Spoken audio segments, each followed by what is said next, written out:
कि खुदावंद हमारा खुदावंद है, खुदावंद हमारा खुदावंद है।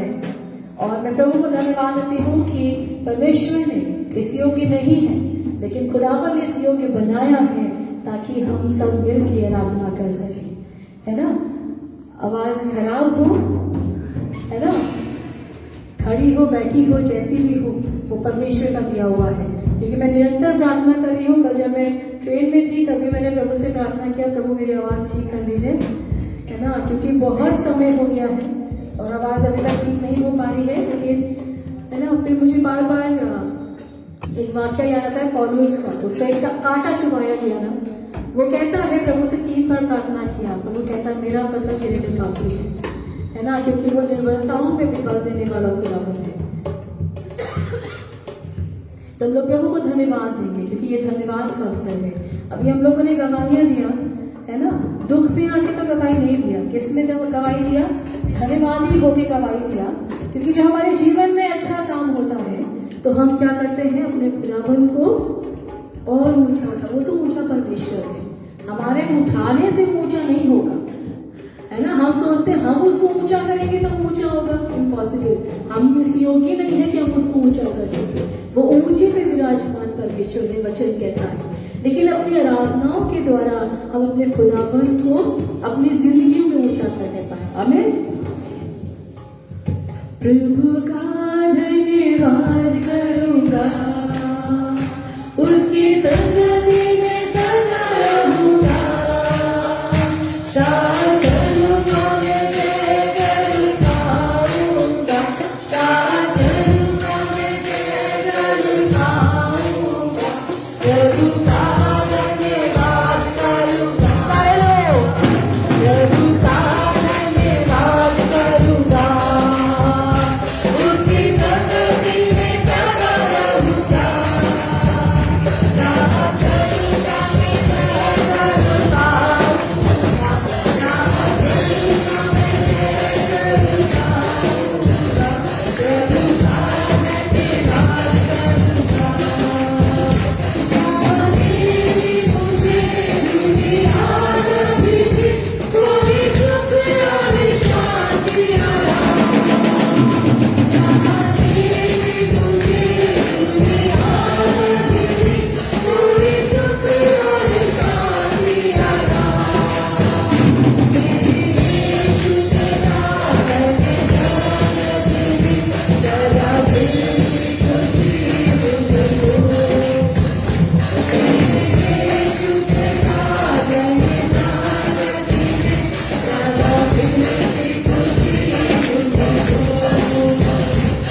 जोन दिया है उसने हम सबको, कैसे भी धन्यवाद करो, हाथ उठा के करो, ऐसे करो, नाच के करो, कूद के करो, कैसे भी करो, लेकिन उसको धन्यवाद करो। आमीन। क्योंकि हमारी आराधनाओं में वो रहने वाला परमेश्वर है।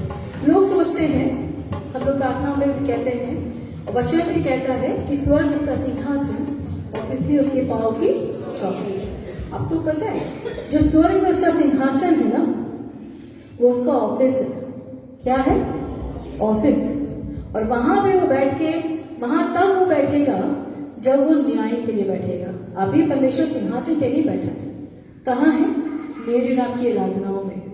आज जहां कहीं यीशु के नाम में आराधना हो रहा है ना, वहां वहां यीशु मसीह है ना। चाहे हमारे सीनाई में हो रहा हो, चाहे मैथोडिस्ट में हो रहा हो, चाहे पेंटिकॉस्टल्स में हो रहा हो, जहां कहीं यीशु की कलीसिया है, जहां कहीं यीशु के सच्चे आराधक है, वो यीशु अपने सच्चे आराधकों की आराधना में रहने वाला खुदावंद है। आमीन। है ना। वचन कहता है कि मैं भी काम करता हूं और मेरा पिता भी काम करता है। वो बैठने वाला परमेश्वर नहीं है, वो काम कर रहा है। क्या काम कर रहा है? अभी काम होगा ना, अभी जब आराधना आगे बढ़ेगी तो स्टार्ट माइन निकलना शुरू होगा। उसके बाद जब प्रभु के दास कमांड करेंगे, यीशु के नाम में लोग चंगाई पाना शुरू करेंगे। कौन काम कर रहा है? प्रभु के दास कर रहे हैं? नहीं। क्वायर कर रहा है? नहीं। परमेश्वर अपने दास के माध्यम से काम कर रहा है। कौन कर रहा है? परमेश्वर काम कर रहा है। तो परमेश्वर के काम को आगे बढ़ाते हैं और परमेश्वर को महिमा देते हैं और कहते हैं तुम दिल में ऐसे बस गए, जिंदगी भर के लिए क्या बन गए? हमारा कौन है? राजा कौन है? यीशु राजा है ना। जिंदगी भर के लिए राजा बन गए, जीवन में ऐसा काम कर गए, पाप मेरे श्राप मेरे चलते बन गए। देखो, मैंने देखा भी नहीं था, लेकिन यहाँ पे भी काम आ गया है ना। तो मतलब हमें और आपको परमेश्वर के काम को आगे बढ़ाना है। आमीन। तुम दिल में ऐसे बस गए, जिंदगी भर के लिए राजा बन गए, जीवन में ऐसा काम कर गए, पाप मेरे शाप मेरे चलते बन गए। तुम दिल में ऐसे बस गए, जिंदगी भर के लिए राजा बन गए, जीवन में ऐसा काम कर गए। तुम दिल में ऐसे बस गए, जिंदगी भर के लिए राजा बन गए, जीवन में ऐसा काम कर गए, पाप मेरे शाप मेरे चलते बन गए। होठों पे आंखों में तू है,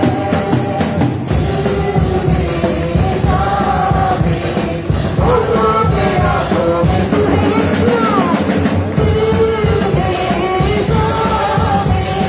होठों पे आंखों में तू है यीशु। होठों पे आंखों में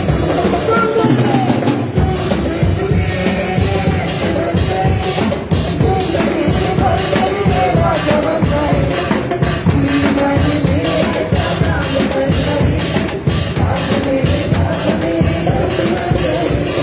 जिंदगी में ऐसे बन गए, जीवन में ऐसा काम कर गए, पाप मेरे शाप मेरे चलते बन गए।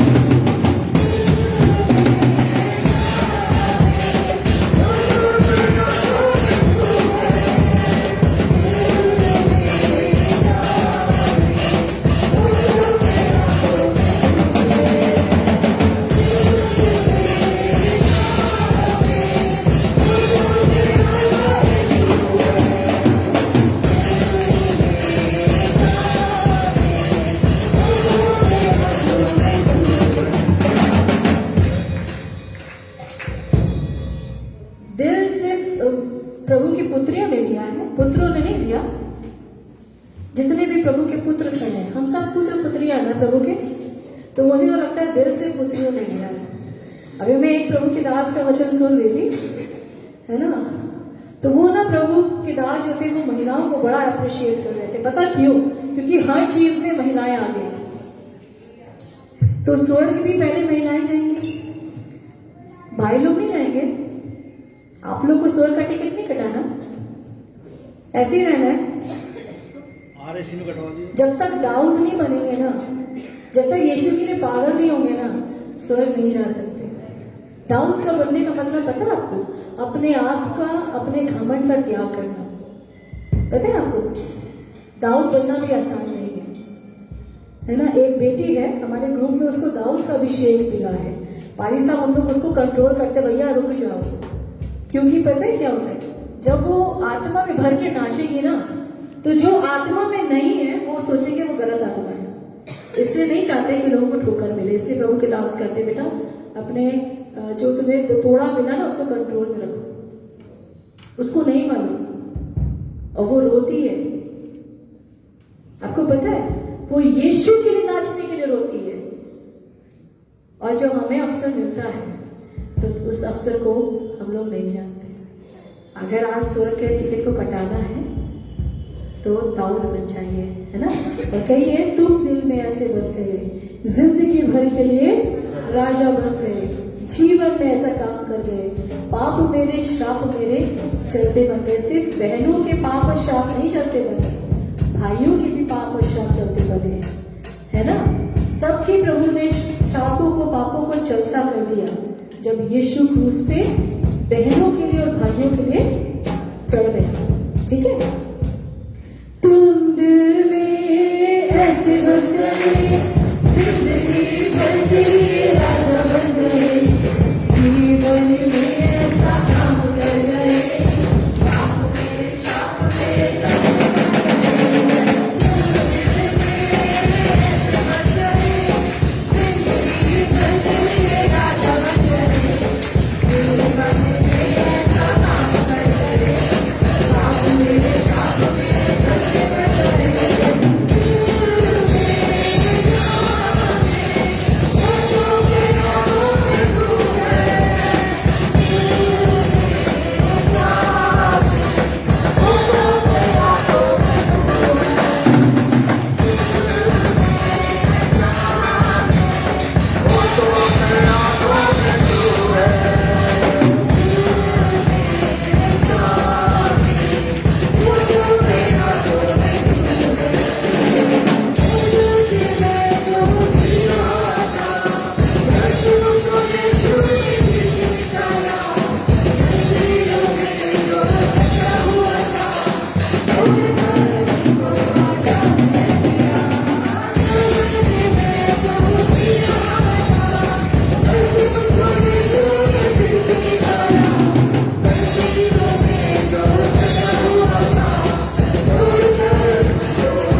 हालेलुया, जोर से हालेलुया। हाथों को उठाते हुए, थोड़ा सा मुस्कुराते हुए, प्रभु को महिमा और सम्मान देते हुए हालेलुया, जोर से हालेलुया।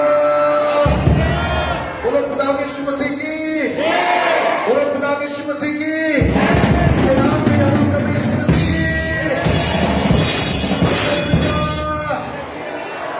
प्रभु का धन्यवाद देते हैं। जब पूछा गया कि रिजर्वेशन हुआ तो आपने जवाब दे दिया आरएसी ही दिलाता हूं। आरएसी का मतलब होता है रिजर्वेशन अगेंस्ट कैंसलेशन, ठीक है। यदि इन लोगों ने अपने टिकट को कैंसिल नहीं करा तो आरएसी मिलेगी क्या? हाँ या ना? समझे कि नहीं समझे? यानी कि इनको अपना टिकट कैंसिल करवाना पड़ेगा। और ऐसा कौन सा है जो स्वर्ग नहीं जाना चाहता? सब जाना चाहते हैं, तो टिकट तो कोई भी कैंसिल नहीं कराएगा। समय रहते अपना टिकट कंफर्म करने की कोशिश करें। Hallelujah, hallelujah. समय रहते अपने टिकट को कंफर्म करने की कोशिश करें। आरएसी के चक्कर में मत रहिए। वेटिंग तो मिलेगी ही नहीं, क्योंकि ये स्वर्ग का राज है, कोई और राज है नहीं है। हालेलुया। मालूम है, एक सवाल पूछूंगा, इधर वाले जवाब दीजिएगा, इधर वाले चुप रहिएगा। मैं कह रहा किसको चुप रहना है? किसको चुप रहना है? आपको। इधर वाले जवाब में आपको मालूम है कि पाप कहां से आया? पाप कहां से आया? मैंने कहा इधर वाले चुप रहे। हाँ जी बताइए।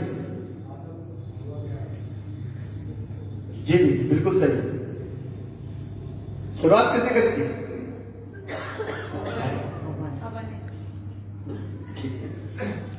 आज हवा की तादाद देखो कितनी ढेर सारी है।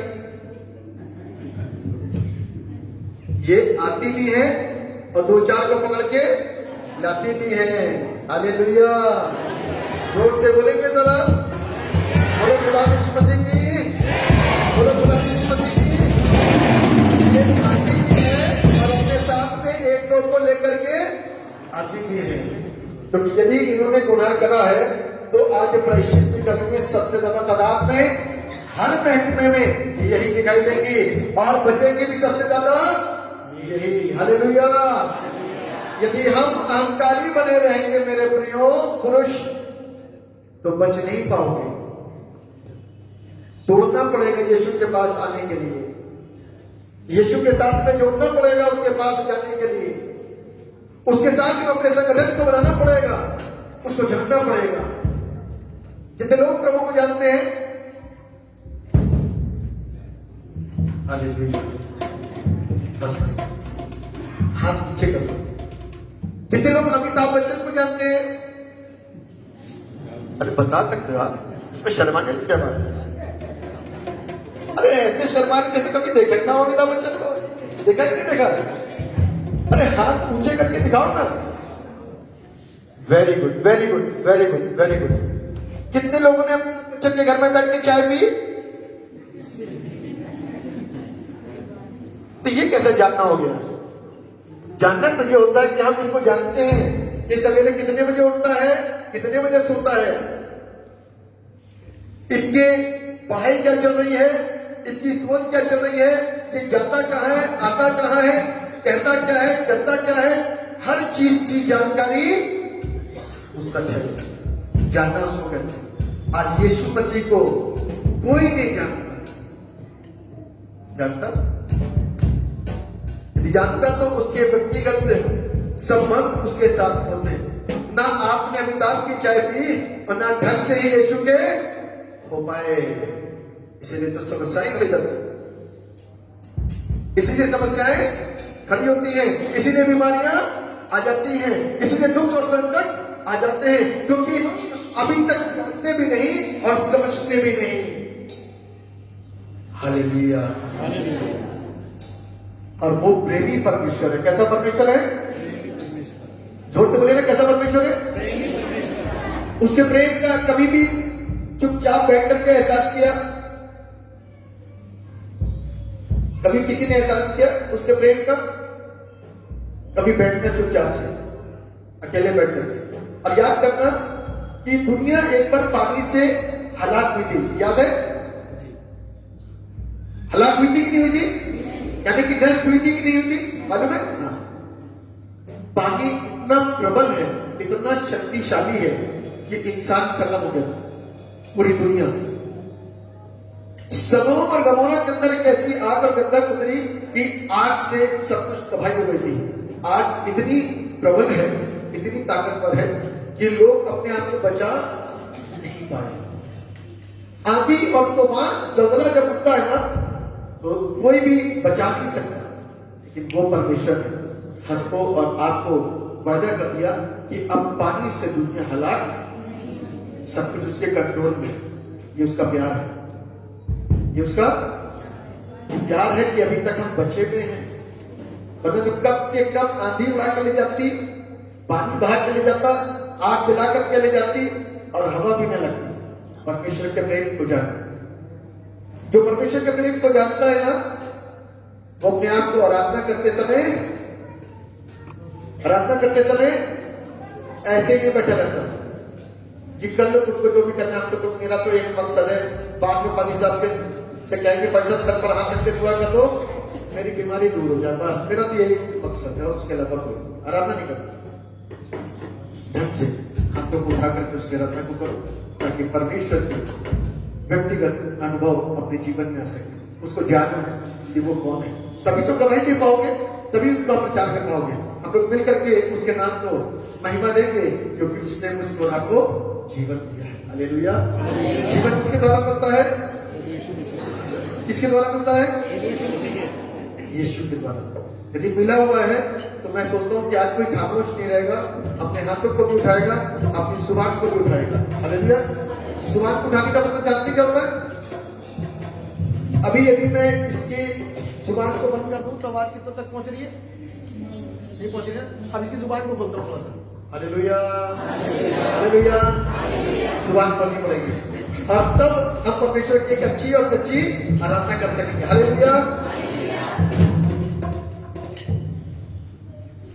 इससे पहले आराधना हो, प्रभु ने मुझे कोई चीज के लिए प्रेरित किया, मैं उस चीज को पहले बोल दूं, क्योंकि मेरे अंदर बोझ हो रहा था। बेटा साइड में प्रभु एक गवाही मेरे जीवन की, और मेरे लिए शायद मैं उसको भी थोड़ा हल्के में ले रही थी, लेकिन प्रभु ने मुझे बोला कि अभी तू बोल, और मुझे देना था, लेकिन मैं जान के रुक गई। जैसे मैंने आप लोग को पहले बताया, मुझे ज़्यादा एलर्जी है, प्रॉब्लम मुझे हो जाती है, और मुझे लेफ्ट नोज जो है मेरा, मुझे पॉलिसाइटिस था। जो मेडिकल वाले वो समझ सकते हैं पॉलिसाइटिस क्या होता है। तो मेरी जो लेफ्ट नोज है ना, उसका जो होल है बिल्कुल नैरो हो गया है, और उससे मुझे सांस भी नहीं आता। मास्क लगाने में मुझे दम घुटता है, और कल ट्रेन में मेरे संग यही हो रहा था। और जब मैं बर्थ में लेटी हुई थी, मुझे बड़ा बेचैनी हो रही थी, और मास्क हटाऊं तो अलग अलग स्मेल है ना, उससे मुझे खांसी इरिटेशन हो रहा था। मास्क लगाऊं तो दम घुट रहा था, और मैं प्रभु से प्रार्थना कर रही। मैंने कहा प्रभु मैं क्या करूं, मैं बहुत परेशान हो गई हूँ, अब मुझसे बिल्कुल भी बेयर नहीं हो रहा। तो मैंने ऐसे हाथ रखा, मैंने कहा प्रभु अगर मैं ENT सर्जन के पास जाऊं तो वो लोग जब देखेंगे बड़ा पेनफुल ऑपरेशन, अगर कहा ऑपरेशन होगा बड़ा पेनफुल होगा, कैसे मैं सहन करूंगी, अब मुझसे दर्द बर्दाश्त नहीं होता। ऐसे मैं प्रभु से बातें कर रही हूँ, कंटिन्यू मेरा ये प्रोसेस चल रहा था।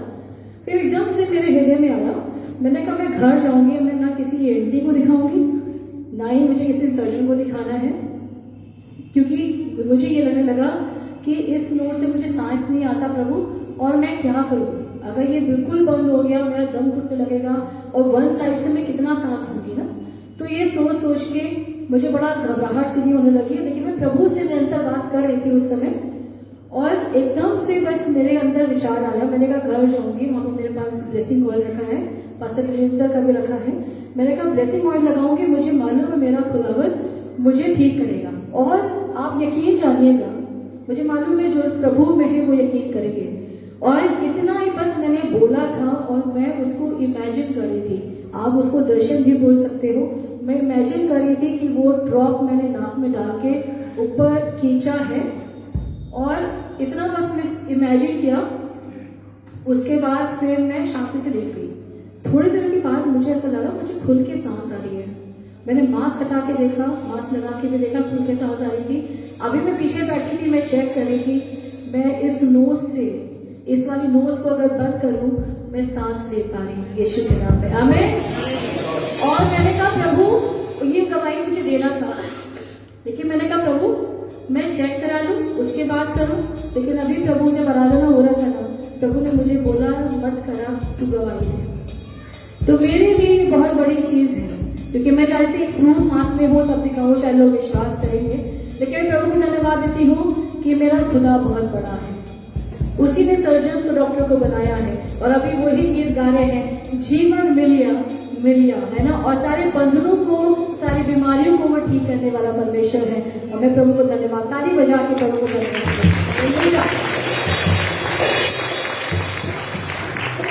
जीवन मिलिया मिलिया आशीष तेरी, तेरी बरकत आई खुदा।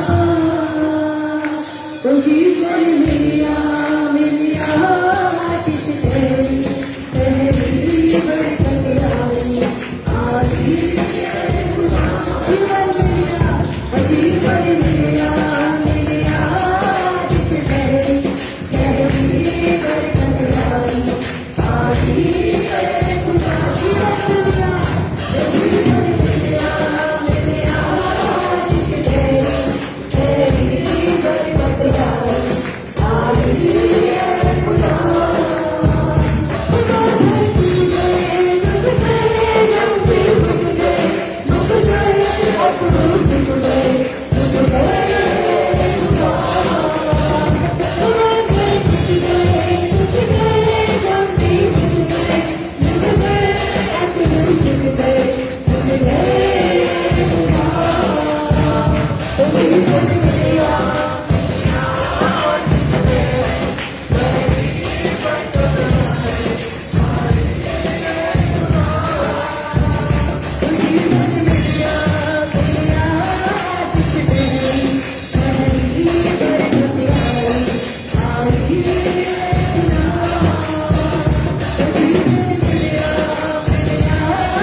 जोर से हालेलुया। प्रभु को धन्यवाद देते हैं सुंदर आराधना के लिए। जिस व्यक्ति ने इस आराधना के दौरान में इस अनुभव को लिया कि जीवन की बातें तो उस परमेश्वर पिता के पास नहीं है, और जब उस परमेश्वर पिता के पास हम पहुंचते हैं यीशु के नाम को लेकर के, तो परमेश्वर के कार्य हमारी जिंदगियों में बल के साथ होने शुरू जाते हैं।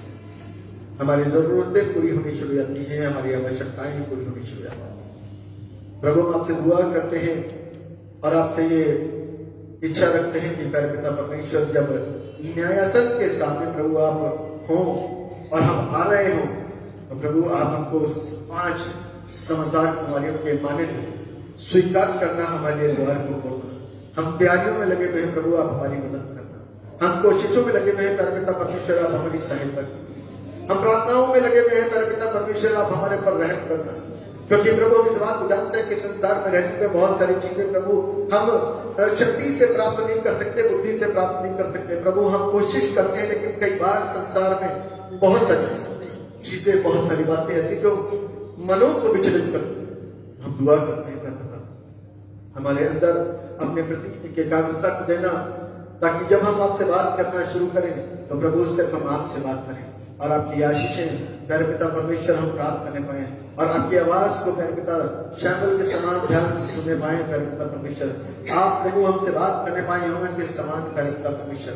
आप हमसे बात करने पाए प्यारे पिता अब्राहम के समान। आप हमको निर्देश देने पाए प्यारे पिता परमेश्वर अब्राहम के समान, ताकि खुदा हम आपके निर्देशों की आवाजों को सुनते हुए प्यारे पिता जीवन की जब इस दौड़ में दौड़ रहे हैं तो होने पाए कि प्रभु उस मुकुट को हम प्राप्त करें, क्योंकि मुकुट को प्राप्त करना आसान नहीं है, कठिन है। लेकिन प्रभु हम फिर भी कोशिश करते हैं कि प्रभु हम उस दौड़ में दौड़ते जाएं, दौड़ते जाएं, दौड़ते जाएं, रुके नहीं, हारे नहीं, और उस मुकुट को अपनी जिंदगी का एक लक्ष्य बनाएं, ताकि हम उस लक्ष्य को प्राप्त कर सकें। होली स्पिरिट धन्यवाद करते हैं, ना तो बहुत से ना शक्ति से, पर प्रभु आपकी सामर्थ्य से सब कुछ हो सकता है। आप अपनी दया को बनाइए पिता। यहाँ मौजूद हर एक लोगों को प्रभु आशीष दीजिए प्रभु, उनके रोग, उनके कष्ट, उनकी बीमारियां प्रभु दूर होने पाए। हम दुआ करते हैं कि आज परमेश्वर को हम सब जानने वाले हो सकते हैं प्यारे पिता परमेश्वर, क्योंकि मेरे पिता परमेश्वर इस बात को जानते हैं कि जानने वाले लोग, तुझे मानने वाले लोग तेरे पीछे पीछे दौड़ करके चले आए, लेकिन प्रभु आप उनसे इस बात को कहते कि मैं तुम्हें नहीं जानता। वो 5 मूर्ख कुमारियां थी जो दौड़ी तो थी, वो मानती भी थी, वो पहचान भी रही थी कि यीशु का नाम भी सुना था, यीशु के नाम से दुआएं भी करती थी, लेकिन एक समय ऐसा आया कि यीशु ने कह दिया कि मैं तुम्हें नहीं जानता। प्रभु आपसे दुआ करते हैं, हम चाहते हैं कि आप हमको जानने पाए, हम ऐसे काम इस पृथ्वी पर हो सके जिससे कि प्रभु आप हमको जान सके। हम दुआ करते हैं ऐसे काम इस धरती पर प्रभु सींच सके, जिससे कि प्रभु आप हमको पहचान सके और प्रभु हमारे लिए द्वार खोल सके। प्रभु आपके ऐसे बहुत सारे नुमाइंदे हैं जिन्होंने प्रभु धरती पर भरसक मेहनत करी और आत्मिकता में प्रभु वो दिन प्रतिदिन पड़े हैं, और पवित्र आत्मा की सामर्थ्य में होकर के उन्होंने गहरे गहरे समृद्धि कामों को प्रभु आपकी मर्जी और आपकी करुणा के अनुसार किया है। और पिता परमेश्वर वचनों के माध्यम से बहुत सारी जिंदगियों के अंदर की तमाम कुरीतियों को दूर करा है, और तमाम उन आडम्बरों से बाहर ले आकर के सत्य की ओर उनको लेकर के गए हैं, उनकी जिंदगियां बदली है प्यारे पिता परमेश्वर। हम आपको धन्यवाद देते हैं, धन्यवाद देते हैं प्रभु। ऐसी ही दया प्रभु हमारे बदना और ऐसा ही समर्पण हमारे अंदर डाल, ताकि हम समर्पित होकर के प्रभु अपनी जिंदगी को आपके समक्ष में रख सकें और आपकी बड़ी बरकतों को प्रभु अपने जीवन के अंदर प्राप्त कर सकें। हम दुआ करते हैं पिता, हम कभी भी इस बात को नहीं कहते कि हम किसी को किसी की उस जिंदगियों को जो पुरानी थी उस जिंदगी में उसको पड़े रहने देना चाहते हैं। हम चाहते हैं कि वो उन पुरानी और गंदी जिंदगियों से, आडंबरों से भरी जिंदगियों से बाहर आकर के उस सत्य को जाने, क्योंकि हमने कभी भी किसी को धर्मों में लाने की कोशिश नहीं करी, हमने उनको सही करने की कोशिश करी है। परमेश्वर हमको सही करने के लिए आया, परमेश्वर ने हमारे लिए मार्ग को खोला, मार्ग को दिखाया, जहां पर मार्ग नहीं था वहां पर उसने मार्ग को बनाया और बचा लिया उसने अपने लोगों को। आज भी वो उसी मार्ग में हमको लेकर के चल रहा है, कोई और मार्ग नहीं है, कोई और रास्ता नहीं है, कोई और दर नहीं है, सिर्फ उसी के द्वारा ही हमारी जिंदगी के अंदर चौथी है और उद्धार है और मोक्ष है। पिता आप अपनी दया को बनाइए, यहाँ बैठे खड़े बच्चे बूढ़े सब पर अपनी दया को बना दीजिए, वे सब प्रभु आपको जान सके, आपको समझ सके। आप दया करेंगे तो अद्भुत आशीष है पिता परमेश्वर को प्राप्त करें। प्रभु हम इस बात को जानते हैं कि प्रभु कलाम कहता है यिर्मयाह नबी की पुस्तक में कि बहुत सारे लोग इस बात को कहते हैं कि हम शरीर से तो बलवान हैं, बुद्धि में बहुत तीव्र हैं। इस बात को ध्यान रखें कि ना तो हम शरीर में बलवान हैं, ना बुद्धि में तीव्र हैं। ये परमेश्वर की करुणा है, ये उसकी दया है, जिसके वसीले से हम पढ़ रहे हैं, जिसके वसीले से हम चीजों को प्राप्त कर रहे हैं। मेरे पिता आपसे दुआ करते हैं कि आप सब पर अपनी दया को बनाइए।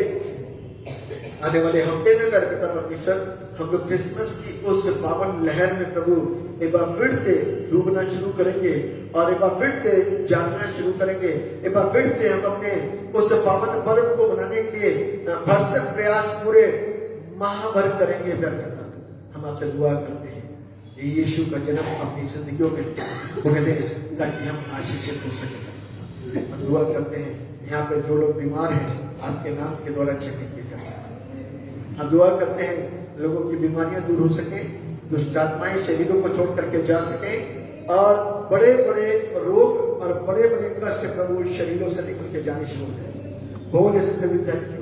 हम आपके नाम में उन बीमारियों को आज्ञा देते हैं और डांटते हैं और हुक्म देते हैं कि शरीरों को छोड़ करके वो रोग, वो बीमारियां, वो दुष्ट आत्माएं, वो दरिद्रता, वो निराशा का आत्मा, वो रोने का आत्मा सब कुछ खत्म हो जाए और हम जीते परमेश्वर के संग संग चल सके और उसके नाम को धन्यवाद दे सके। हमारा विश्वास है प्रभु आपकी प्रार्थनाओं को सुना। जितने मौजूद है सब पर अपनी बड़ी अनुकंपा को बना दीजिए। आज के वक्ता को प्रभु आपके हाथ में सौंपते हैं और ये प्रार्थना करते हैं कि प्रभु आज जो वचन उनके मार्फत हम तक पहुंचे वो हमारी जिंदगियों से बात करें और हमारी जिंदगियों को नए संदेश दें कि हम परमेश्वर के प्रति या अपनी व्यक्तिगत पावर के प्रति क्या सोचते हैं। आप दया करेंगे, हम बरकत पाएंगे। अपनी करुणा हम सब पे करें। हर एक को आशीष दीजिए, हर एक को बरकत। वचन हमारी जिंदगियों को आज बदल देता है। दुआ में उद्धार करने वाले एकमात्र जीवित और समर्थी प्रभु यीशु मसीह के नाम में मामले में जैसे सुनिए और कबूल कीजिए। आमीन आमीन आमीन।